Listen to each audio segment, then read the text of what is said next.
Hi, team. Hi, team.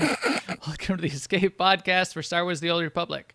Coming up, we talk about Star Wars Celebration in Europe this past week, as well as the Cantina event and the expansion that was announced. But first, a couple of bits of news and a shout out to our guild, Alea Iacta Est on Jedi Covenant.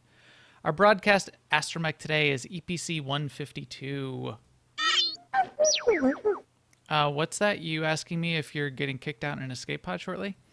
Well, I don't want to announce it at this point, and I can't say that you won't be, but there's things that you may be doing shortly. I'll tell you more when the time to let you know is appropriate, and I may announce soon if I will be announcing anything at all. So see if I don't.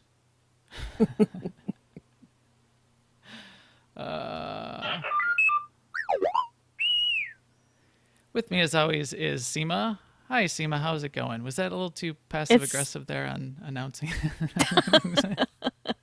I was just going to say, poor EPC 152. I hope there's some co-op activity for him in that escape pod. I don't know what that even means, but I'm being passive aggressive too. Yeah, I had a good week. I mean, I enjoyed watching a lot of stuff from Star Wars Celebration, especially the cosplay is just amazingly fantastic.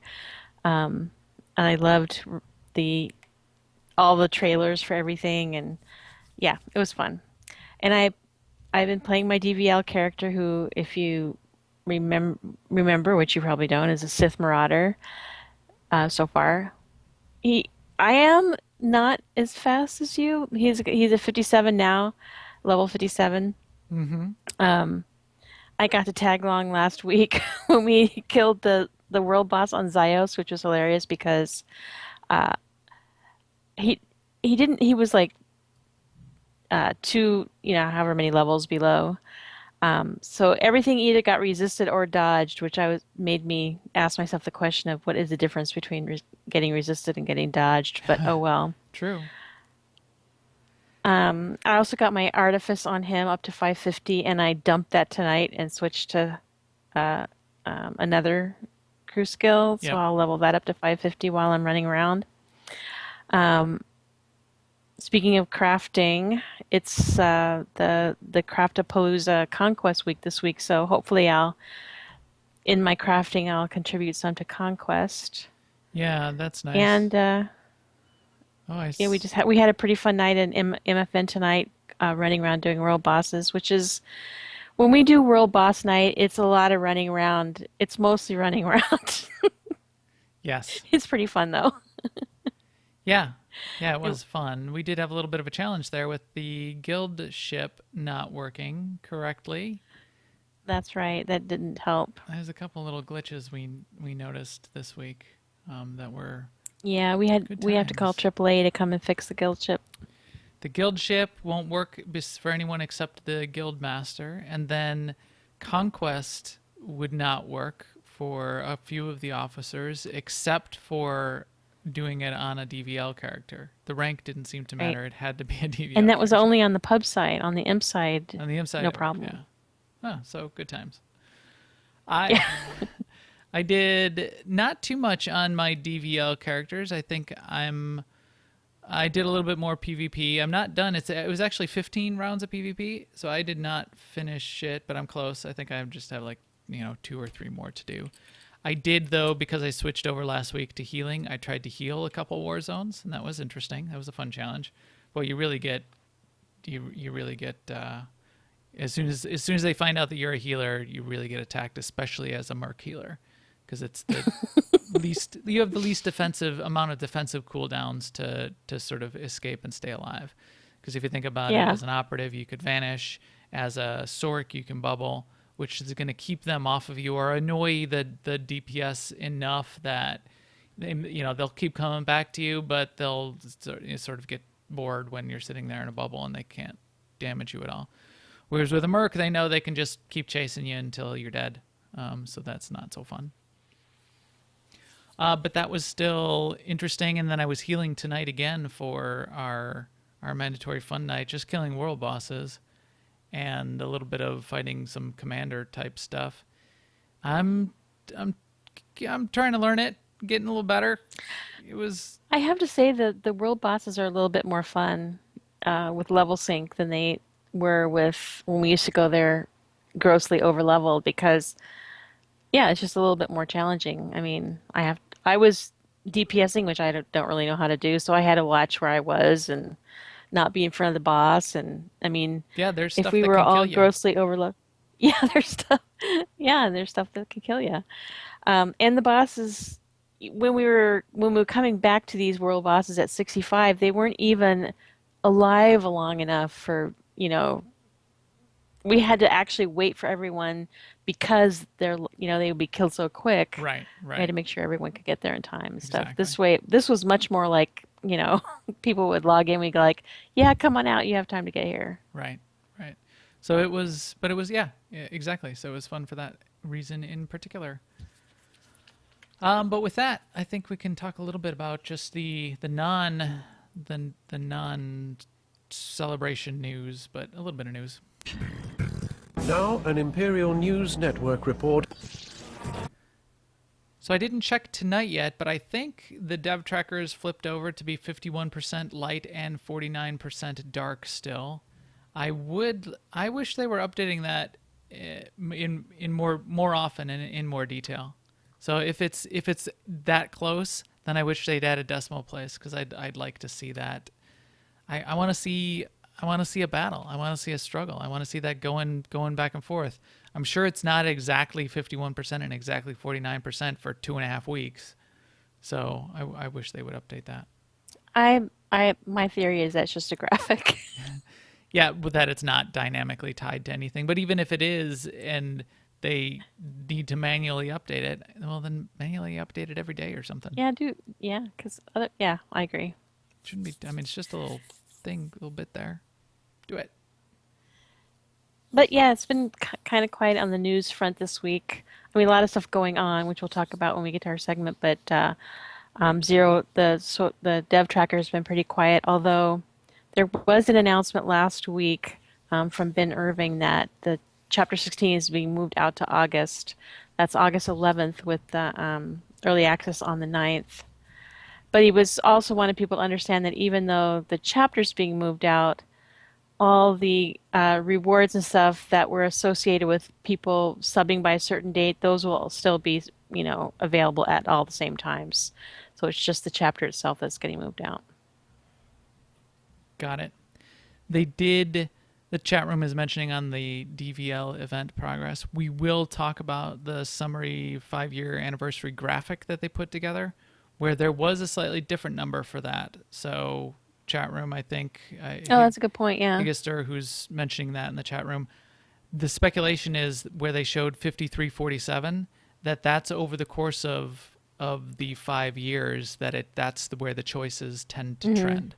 And that wasn't an update to the DVL event in particular, but because I saw that too, and I thought right away, oh, is it up to 5347? That would be so exciting to me. Because Me too. I like the light side stuff better. But I'll be fine with either companion, but I'd still want to see that struggle. In guild and community news, as we said, our mandatory fun night stuff is tending to trend to dark v light. I would like to start before long doing hard mode flashpoints. I think that's going to be the biggest challenge for many people, is getting through that if they're going for legendary. I know for me, that's the piece that I haven't started on. That's the only one thing I haven't gotten into yet. And the part that I expect that is going to take me the most effort is going through all of those, because I want to get a team together and well, first I need my team to level up. So get moving, Seema. Oh, well, that's my goal is to be 65 for next week. Okay. And it should go fast now because I'm done with the class story, which is really the slowest way to level during this event, like you were saying earlier tonight during MFN. So Yeah. plus now I have the 25% gear. Right, which will definitely help. And for everyone else out there, these are the kind of things I would certainly recommend doing with a guild. Any of the group stuff, certainly. You've got 5 operations bosses that you need to get to. Karaga's includes killing the going through the entire instance. But those flashpoints, start getting those groups together, because you're going to want to clear that out as a team. One other thing I saw as a shout out to the community, there was a fun little thread in Reddit that we may even want to turn into a segment at some point, that I saw in the past few days, which was a discussion of, with Knights of the Eternal Throne, with the new expansion coming out in the fall, a little bit of a brainstorm, sort of a wall of crazy discussion. And there were some fun ideas in there. People were talking about what they thought would be fun, what sort of wall of crazy features they would like to have added. There was a little bit of salty discussion about, well, I wish you would just fix the bugs.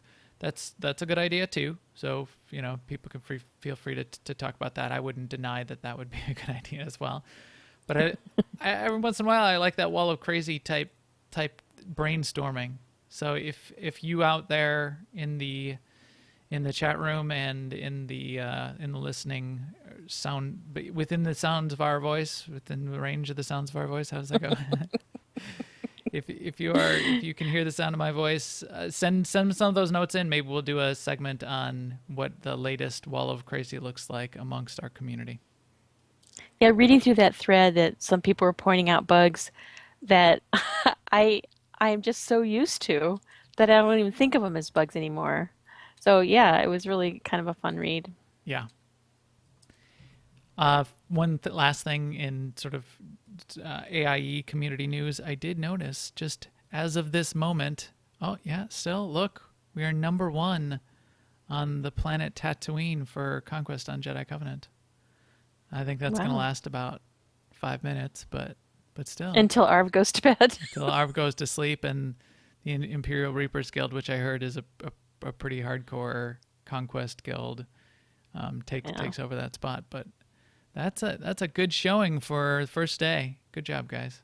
And especially our Simmons pub Spicoli. guild is on the leaderboards too at number 5. Sweet. Oh, is this your pub character? No, but they're the same board, so you can just look down at see number 5. Did I miss that? Am I even paying attention? Wow, you're right. We're competing with ourselves. Yeah. I don't think we've ever done that before. Curse you, Alea Jacta Est Timor. Long live Alea Jacta Est Pax. So there you go. What if someone wanted to compete and try to be in slot 5 or slot 1, Seema? How would one go about trying to get into either of these guilds? It's really complicated. Just log into SWTOR, first of all, on Jedi Covenant server, and ask an officer for an invite. We'd be happy to invite you. But the way you find an officer is you join a channel that we've made for that purpose called AIE LFO. And you can join it by just typing /cjoin AIE LFO. Say hi, and if an officer's on, we will ask you if you want an invite, and then you say yes, and then we'll invite you. The best time to do this, though, are the evenings, because we're usually there for ops or for whatever, working on DVL and stuff like that. If you log into the pub side and there's nobody there, you might try the imp side, and if one of us is over there, we'll be happy to move over and invite you on the pub side. Absolutely. /cjoin AIE LFO. Come and join us. Our mandatory fun nights on Tuesday night look fun. So, to me at least, and the fun is mandatory. Yeah. Come and sign up. Come and jump in. What happened to little Vertlin here? Let me try to revive this. It always disturbs me when I see dead players laying around. With that, let's talk a little bit about some of the good of what we heard this past week, as well as potentially the bad and the ugly.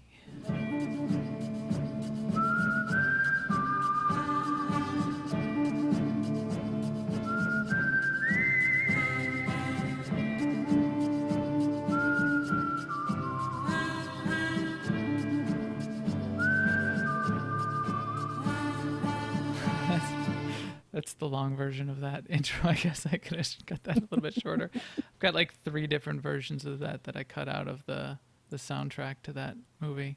Spectacular movie. I like the long version. Yeah. I went to my happy spot while I was listening to that.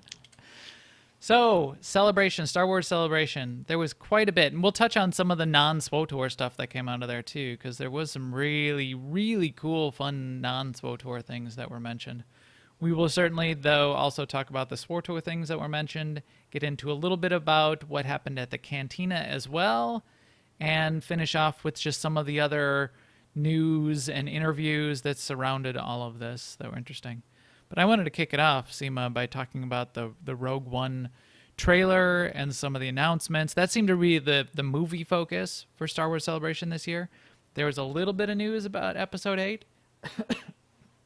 but Rogue One was the movie star of this particular Star Wars Celebration, and wow, it looked it looked great to me. Everything that they showed, Yeah. was so. Yeah, it looked really good. Of course, those type of trailers where they're kind of created to be like a love letter to the Star Wars IP always get me right in the feels anyway. So yeah, I really got sucked into that. But it looks awesome to me. I don't go to every movie, but when I go, it's usually a Star Wars movie, and I definitely want to see this one. Yeah, it's looking good. I know they're taking it in a slightly different direction. It's hardcore deep in the Star Wars universe, but it's going to have a slightly different feel, and they're going for a slightly different feel than the regular episode movies is what Yeah, they're and saying. And you can it get does that. feel like it does feel different, but it just feels awesome too. Yeah. And I think it's interesting that they have a lot of English accents on people that don't seem to be Imperials. Well, yeah, there's a little bit of discussion in some of that too. I think even within I think they talked about one of the main characters of the Rogue Squadron starts out as an Imperial pilot of some kind, and Hmm. because this is a point sort of in the whole storyline where the rebellion is just starting up. So there's a lot of people that are, they're working for the Yeah, Empire because everybody's working for the Empire because it's all just the Empire. So yes, there good are going to be a point. lot of Imperials that you would expect then to become rebels when they get disenfranchised with the whole Imperial thing. And magically, maybe their accents change as soon as you go full on rebel. But yeah, you're right. I would have expected more English accents among the rebellion at some point. Not to be completely, oh, if you have an English accent, then you're certainly going to stick with the Imperial because that's where everyone else with the English accents tends to go. Right. Oh, that worked. So that was quite cool, and I'm looking forward to that. I recommend going and checking out the trailer that was released because it does not seem to me to be very much very many spoilers whatsoever, No, but it really no. introduces the characters, and then it shows a little bit of that behind the scenes stuff, which is just it feels just so you really want to go to work on the film. You want to volunteer as an intern just so you could be on the set and help out. It just seems like such a fun job and a fun group and just an epic opportunity for those people. So that's cool. Next up is the introduction of a new entry into canon from Star Wars Legends, which I think is pretty interesting. It's got a lot of people exciting, which is the addition of Thrawn to the animated series Star Wars Rebels. So Thrawn was an Imperial Admiral. admiral, right? Yeah, admiral. Had his own book in Star Wars Legends. It's rated one of the better books of the Star Wars, sort of like the Star Wars Legends series, the old Star Wars books. A lot of people really liked the character, liked the idea of him, and really cementing Chiss in the lore from that perspective because it talks a lot about the Chiss in general. So seeing him show up in Star Wars Rebels means that he is now part of the canon, whatever way Right. they end up telling the story. So people are happy that he's being brought in from that perspective. And as another part of that, they announced that there will be a book associated with it that for Thrawn. I think the book will actually be called Thrawn. that was announced during the Rebels panel. And Timothy Zahn, who was the creator of Thrawn, was brought in to consult about the character in general. One of the key things that we heard when we were talking to the chat room earlier was that there is a little bit of angst about the image of Thrawn that's shown up so far, because his eyes have irises and they aren't like that red chiss eye that we all have come to like. So I don't know. I didn't notice that right off. I don't know if you did, Seema, but It didn't hit me because it's just such a different style anyway. The way Star Wars Rebel is drawn, and in fact, yeah, but I've watched a lot of the Clone Wars animated series, and it seems like they even smoothed out or simplified the animation between Rebels and Clone Wars. It does seem like a quite a simplified, stylized animation style. I still like it, and I can get into it if the stories are good. I have not watched very much Rebels though. I watched about 2/3 of Clone Wars. I did it over the winter when I was on the treadmill, and didn't get through it by the time the winter was over. And I sort of wanted to finish Clone Wars before I started Rebels. Plus, I think Rebels I think it disappeared off of Netflix at some point too, and that disturbed me. here's what I like about this whole thing, which is probably same for you too. But they said when they first Disney said when they first went through this whole, you guys are legend and you guys are canon, they said that over time they'd be looking at the stuff that's in the legend that from the old extended universe and stuff, and bringing stuff bit by bit if it worked into the canon. And so here they are actually doing that. So I always like it when that stuff like that happens. Yeah, absolutely. So that's sort of the key. Everything that's in Legends now has the opportunity to become canon again and be brought back into canon as part of that process. They were sort of one of the panels between some of the authors that I heard about talked about thinking of the Legends and everything, all of the fiction in Legends, as a pool of ideas that they can continue to draw from, and it's not just saying now we're going to ignore this all completely. And I did confirm that Rebels is not on Netflix, though Clone Wars animated series is. That's too bad because I didn't watch Rebels when it was on Netflix. Now I feel like I missed an opportunity. I'm sure it'll show up somewhere else. It might even be streaming somewhere else in one of the other streaming services. So I'll have to look it up. What else? So Thrawn was pretty cool. Rogue One was pretty cool. And then we had the EA panel. So Yes, Electronic Arts. you watched the panel, didn't you? Yep, they basically it was EA talking about all their Star Wars games. So that was Battlefront, Galaxy of Heroes, the Untitled game that they're working on that's pretty far out in the future, like maybe 2018, and of course SWTOR. And it was emceed by Warwick Davis, who's also in Rogue One, who was Wicket in Star Wars, and he was also Willow in Willow. Yes. But he did an awesome job. Yeah. Yeah, he was spectacular. And he was my favorite part of that interview, that whole panel, is him emceeing that. He kept it moving. He was on point. He knew about some of these games, had played them with his kids. I tweeted afterwards, and I tweeted at him as well, saying he was my favorite part of the panel. I was hoping he would tweet back, and then we would start up a conversation about how he could come join our guild and play with his kids, 'cause that's how we do it. So I had that whole dream in my head of Warwick Davis coming and joining AIE. It's a verdant place in your head. But yeah, that didn't happen. I'll have to handwrite him a letter. Yeah, but he was good. So they went through. So it's kind of do fun the to see rundown. each little thing. In Battlefront, they talked about their expansions, and they showed a Wookiee. I guess was that Wookiee gonna be a playable character? The Chewbacca, I think I think the way it works in Battlefront is yes, you can play them also because they're the other characters. I think they are playable. I haven't played much Battlefront. So Darth Vader's in there, the Emperor's in there, Luke Skywalker's in there, and now we know Chewbacca's getting added in. So that is pretty Yeah. cool, him just being in there at all. The whole look of Battlefield still is awesome. I never really got into the gameplay all that much, but it's still cool.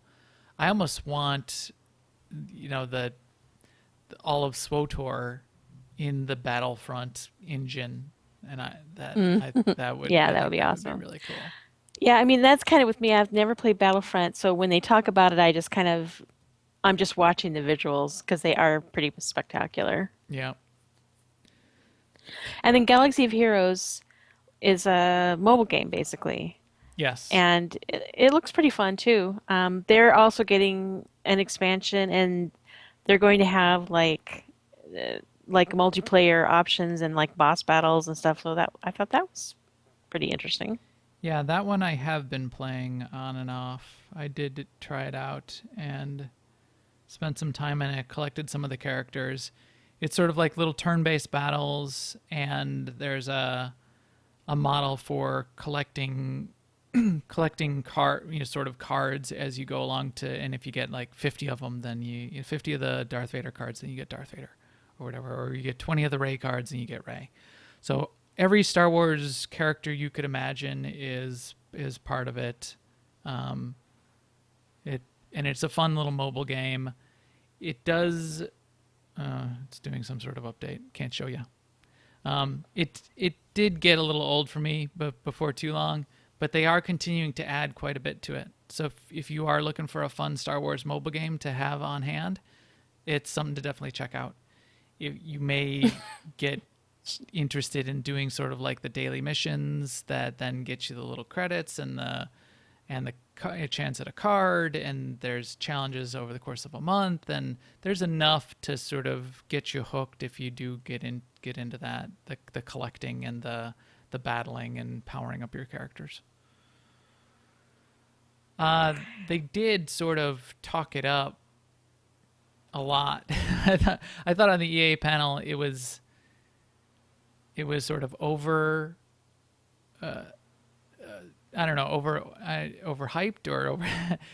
I mean, they made it sound like, wow, we got these raids and boss battles and expansion, and I mean, it's still just a little mobile game. I mean, it's a little Yeah, yeah. turn based And speaking of battle. what they talked a lot about, they talked a lot about the still untitled Star Wars game of the future, Yeah, where basically they said it was a Star Wars game that, takes place in the world of Star Wars and will feel like Star Wars. So I think that's good. That sounds like it's going to be a good game. that was an interesting segment. So Amy Hennig, who seems spectacular, and has done a lot of great work in the games industry before.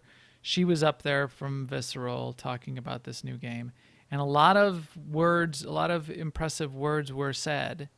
My only problem with it was they showed some concept art and they said a lot of words, and I have no idea even what that game is, and I don't think Yeah. many people We don't know do. what kind of game it is. I don't know if it's an Maybe RPG it'll be a game or. co-op game with lots of group challenges. And then I felt a little bit sad for James Olin sitting right next to her because she kept making these points about and everybody was like eating it up about how story's really important and you need to really feel like you're part of a Star Wars story in a game, and that's really what we're really good at.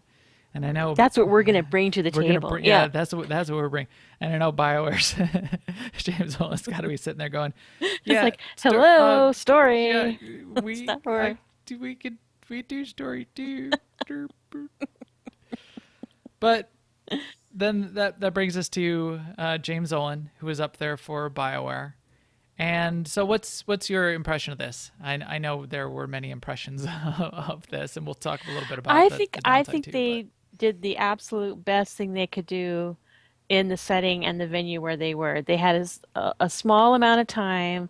They had an audience that was probably not all or even mostly SWTOR players. It was people who'd never seen the game.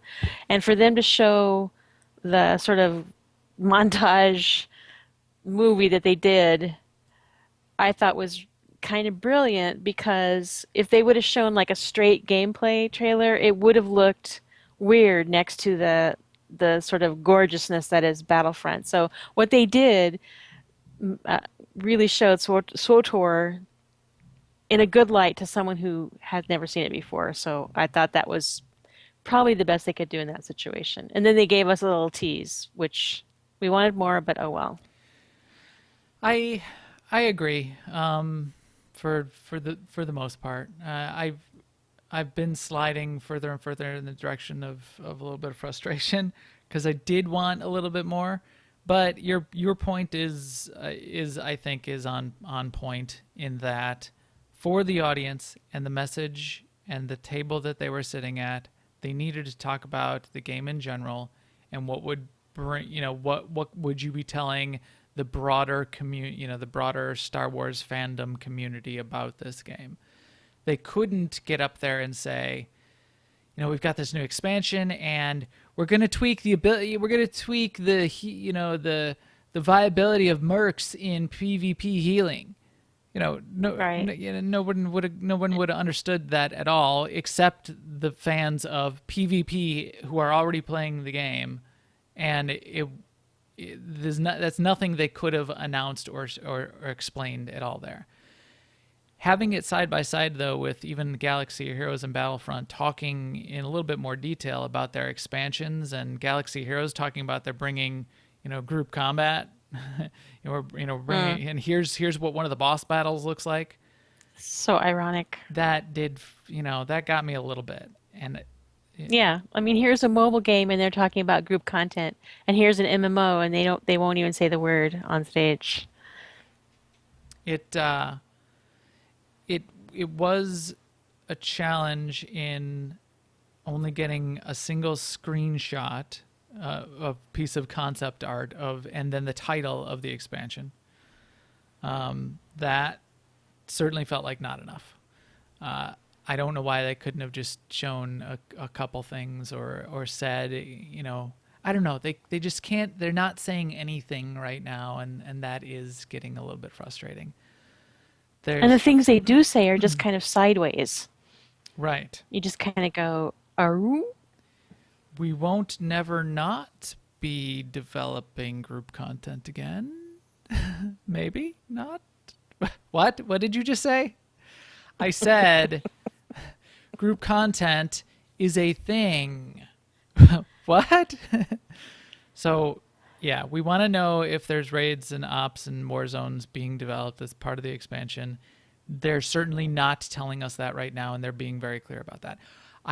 Totally get that they can't tell us, Knights of the Eternal Throne is when, Yoda's great grandpa comes and takes over the Empire and you have to fight him because Right. because Mako died.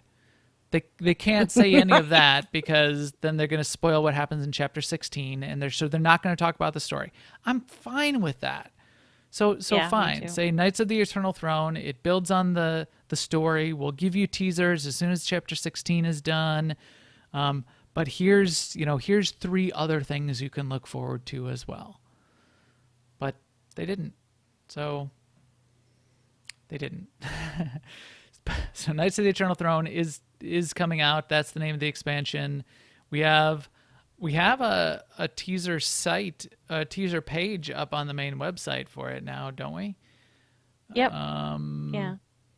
so we have art to look at. I think if you are not yet a so what did you think of that? What did you think of the teaser art? Because that's so with them hardly saying anything. I think it's quite interesting how the 5 words they did say and the one screenshot they did say is getting picked apart, to the nth degree because there's nothing else to occupy our minds at this point. Right. But Yeah, I mean, I don't think anything about that picture really. I mean, my biggest thing is I'm like, oh, is that Senya? right, Looks like her. Kind of looks like her, but I don't think it is. Maybe it is. I mean, really, they didn't tell us. The only message I got from this whole announcement is that yes, it's happening. So you don't think? So I mean, let's go into that though. Why not? You don't think it's Senya, or you do think it's Senya? Because I don't. I don't know. There's so What's many that? people. So many people have said, and I keep seeing it in the forums, and like on Reddit, it was like, oh yeah, it's Senya. So who's this? Everybody's talking about who this one because this is obviously Senya. To me, I don't. This is not Senya. I would. That's my bet. I'll put money down that this is. I'll put credits. I'll bet five hundred Unless it's thousand like a credits. flashback Senya back from when she was still as a cool knight. Like this is some sort of prequel. That's not Well, no, or impossible, it's I like guess. no, Or not well, oh, no, just just like a one of those flashback, not a flashbacks. prequel. Yeah. Possibly. Okay, I could maybe see that as a flashback. But if this is a scene from the sequel, post night post chapter 16, that's not Senya. Senya doesn't use that kind of weapon. She doesn't have this stuff on her. That's a different face than Senya. Senya's quite a bit older than this person. She doesn't do her hair that way. Just because it's a female in white Zakul armor doesn't mean it's Senya. So that's what I'm saying. I mean, but that's how I looked at it. The first thing I saw, it's the battle between Senya and Valen, like Iris had just said in chat. Even though that doesn't look at all really like Valen from behind, but it could be. I mean, it's concept art, and she's got dark hair also, and Valen often fights without weapons. I But guess, but yeah, I don't think that's Valen either. I'm not saying that is what it is, but I can see where people would go there. Yeah, I could see what I But could I see think it it's a too. new But character. I think it's a new character because he said we'll have some familiar characters and some new characters, and I just think the teaser art would show us the back of a new character. yeah, I think they're both new characters. That's my guess. And I'm Yeah, DB Robertson chat says all females are Senya. That's right. Senya is one of my There's Shay Vizsla or there's Senya. Shea Vizsla. There was a great Shea Vizsla cosplay at the Star Wars Yeah, there Celebration. was. Yeah, I don't think this is Valen either. I not at all. That doesn't look like No, Valen. because she doesn't wear This looks pants. like an X-Man to me. Some X-Men. Some X-Men that is like Balin the X-Man. I do like this little animated picture though. How it's Yeah. just concept art, but why not animate it a little bit? The flames coming up and there's a little bit of I mean, pulsing I of the do hands and and I the don't blade. because I wanted to like zoom in on on Senya, but since it's not really a picture, it's a little movie. Yeah, I couldn't do that. I know. I know you can't really. You could cut it out and then zoom in. I could Um, load it into, just yell at your computer. Enhance, magnify, enhance. That's zoom in and if I've enhance. learned anything from police procedurals, this is how computers work. And and And depending on the show, it takes 1 second or 2 days. and yeah, and the but every photo has like infinite data in it so that you can magnify to a thousand times. Um, Arm says, look, it's arm. got armor on, so it's definitely not Max. This is true. I checked today. I was wearing armor. I logged into my other character first because I thought that's where the armor was, and no, it wasn't there. That character was naked. So yes, we did get the teaser art. There was also a comicbook.com interview that a couple people have linked to, and it was linked to in Reddit. I don't know if you guys have seen this, but that was another interview that talked a little bit about this and again gave us like six more words associated with what James Olin was saying about the expansion. I mean, yeah, Things for us to some of the ponder things over and yeah. interpret. So yeah, what were your favorite parts of that? Well, I do get, this is where he mentioned that the next full announcement of the expansion will have some major details in it, which includes spoilers to Fallen Empire. So, kind of, if you were kind of dragging your feet on finishing Fallen Empire, which I know a lot of you are done with it, but you're just waiting for chapter 16. But if you are dragging your feet, you might as well finish it because it's going to be finished for you soon when they announce the expansion. But he did say, and I wish they would just kind of back off from this, that they're going to make choices more impactful than they did in coffee or in the past. It just Yeah. they can they can do it and just stop talking about it because it just doesn't resonate in the way I think they think it does when they say that. Yeah, I found that weird too. We're making the story more epic and choices more impactful than we have in the past. They've got impactful choices. I don't know what that means. Like, if you choose the wrong thing, your character will be wiped. They're killing characters now. How are they going to make it more impactful? Well, I mean, oh, your character's deleted. So there you go. You have to start back at level 1. How do you like that? Is that impactful enough for that was you? impactful. Yeah, well, I A mean, lot of the choices, as we've talked about, even if they are impactful, may not seem impactful depending on how you choose the choice, right? right. Because, I mean, yeah, in the beginning of coffee, they do that thing where if you take one choice, you save a city full of people, and if you take another choice, they all die. So that is the kind of impactful that I think they mean. Not like it's going to impact your character, maybe, I you guess. know, you know, because yeah, but that is how we tend to look at it. It's like, do I get is is it like if I answer the right question, do I get like hot new something or other, or like you said, do I get my character deleted or pushed back or something happened to it? I think impactful can mean impactful in the story. Yeah. Yeah, okay. I can get that. So, yes, you kill millions of people or you don't. Standard sort of dark side, light side type stuff. It can, that kind of stuff can feel really impactful from a story perspective.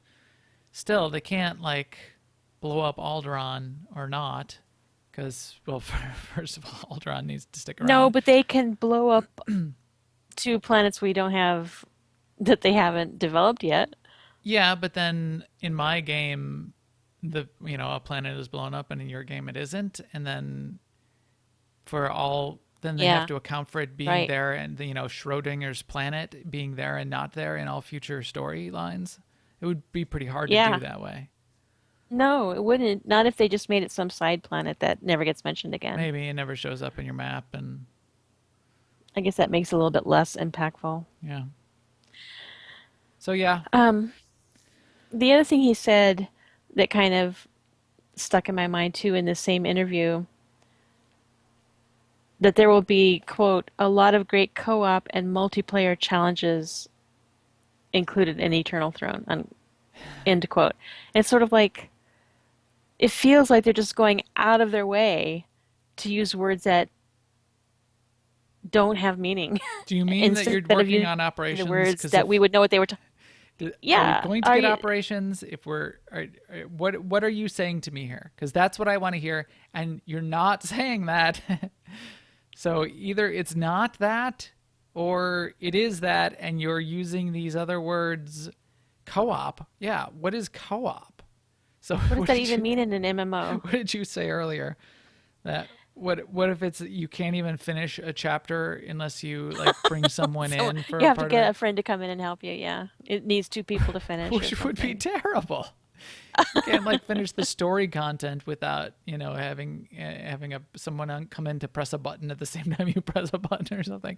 You wanted co-op? To me, There, that's to me, co-op multiplayer. means like a game that is a single player game, but you can go online and play with your buddy if you want to. Right. So And it's like a step on the way to being an MMO. But if you're already an MMO, what does co-op even mean? I mean, and multiplayer challenges to me, that just sounds like Star Fortress or Eternal Championship, but then there's more than one player. yeah. I just, yeah, I don't know. So I think it was down here at the bottom. Yeah. It's it's a brand new epic story with some exciting co-op content to it, said Olin. What? A brand new epic story with some exciting co-op content to it. I don't know what that means. I just do not know what that means. Then there were a couple other gems in there that people were latching on to. Like, I think early on he says something like, and this just could have been off the cuff and worded weird or quoted weird by the people doing the interview, but it was something like about how anyone who purchases Eternal Throne will have access to Fallen Empire, and people are reading into that. Yeah, what does that going, mean? What does that mean? You purchase Eternal Throne, so they're going back to a purchase the expansion model, or is that not what you meant, or what do you mean by purchase and then you get Fallen Empire 2? I don't know. Again, I have no idea. And I had that same reaction, but then after I thought about it for a minute, since he doesn't know who he's talking to, comicbook.com, maybe they don't know from, he doesn't want to get into the whole preferred and subscribers Yeah, and free to play, maybe. and he just uses the word purchase and then but the actual way is going to be the same way that we're used to, whereas if you subscribe, you get the chapters one by one and everything that came before it. Yeah, possibly. So in a way, he just said if you purchase, meaning subscribe that first month, then yeah, of course you would get. I would expect that you would get all of coffee. I think I expect that, right? Yeah, I would. I mean, that's what they did with coffee. As soon as you subscribed, you got everything else too, Right, up to but coffee. yeah, yeah, exactly. So you can subscribe if you haven't played SWTOR in the last, 4 years. You can come in, you can subscribe this month and get chapter 16 and every other chapter and story that ever came before it. So, and with the final thing I saw in here that I thought was interesting was the point about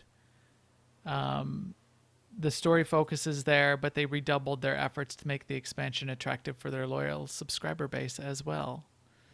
This was, And it's such a weird sentence. yeah, this was the interviewer making that statement, not a direct quote from James Olin. So I'll give it, again, grain of salt.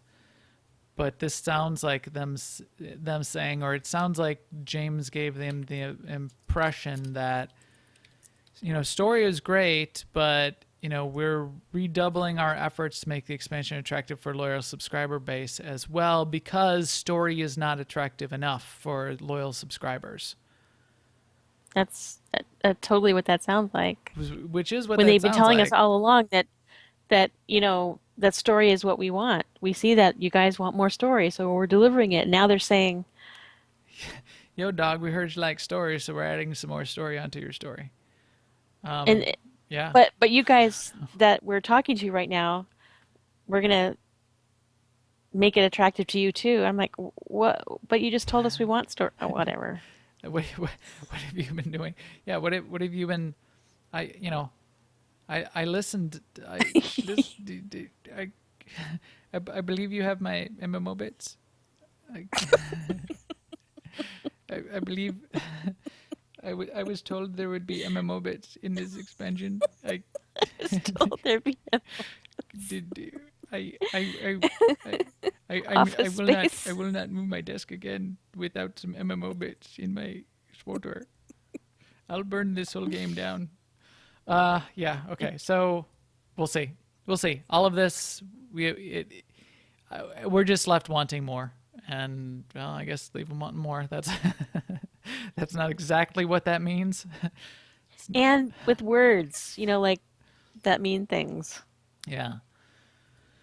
I feel like they are trying really hard to not mean anything when they say stuff because they're afraid that if they do say what they mean, and then they'll have a negative reaction. But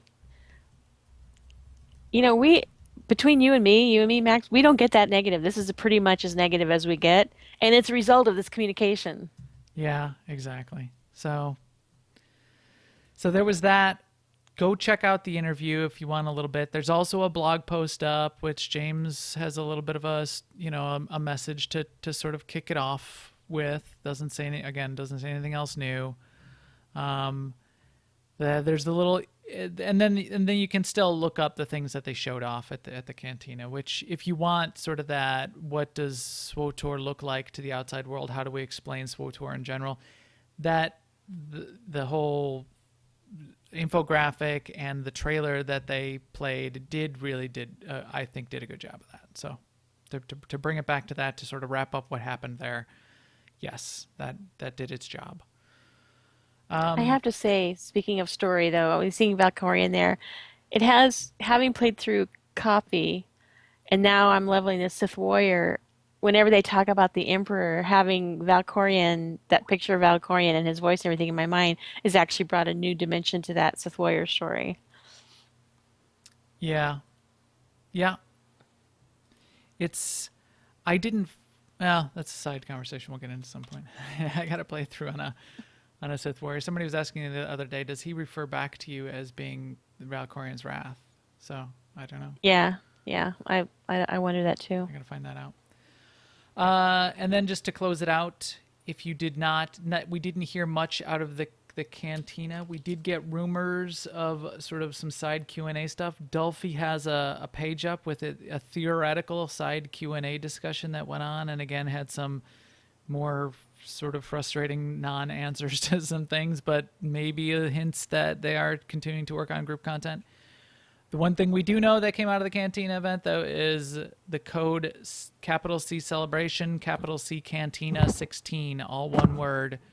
You can put that in to your subscriber page on SWTOR.com and get a new Cantina mount added, sent to you in game. So there's that. You just click on the redeem code thing on your account page, and you can enter Celebration Cantina 16. And then when you relog into the game, you will get a new speeder in your mailbox. So there's that. So what do we want? It's a big one too. Operations. When do we want them? Real soon. Anything else, Seema, before we wrap up here? No, not really. Just tell us things. Just tell us. I know you've been burned by people being mad at you telling them things before, but that's never not going to not go on. You Stop. can please all of the people some of the time. You can please some of the people all the time. You can never please all of the people all the time. You can displease all of the people all of the time if you never say That's entirely anything ever possible. again. Yeah, So exactly. there you go. With that, our APC 152 droid is ready to roll out and may or may not now be having to go and have a co-op experience in the escape pod. So there you go. Thanks to all of you for joining us on newoverlords.com, iTunes, YouTube, or live on Twitch. We will stream again next Tuesday night on twitch.tv/newoverlords around 10:30 p.m. Central. Please follow us on Twitter @MaxTheGray and @AIESEMA. Subscribe on YouTube and come find us on Jedi Covenant and ask for us for an AIE Guild invite. We would love to have you, and we will talk to you soon. Later, everyone.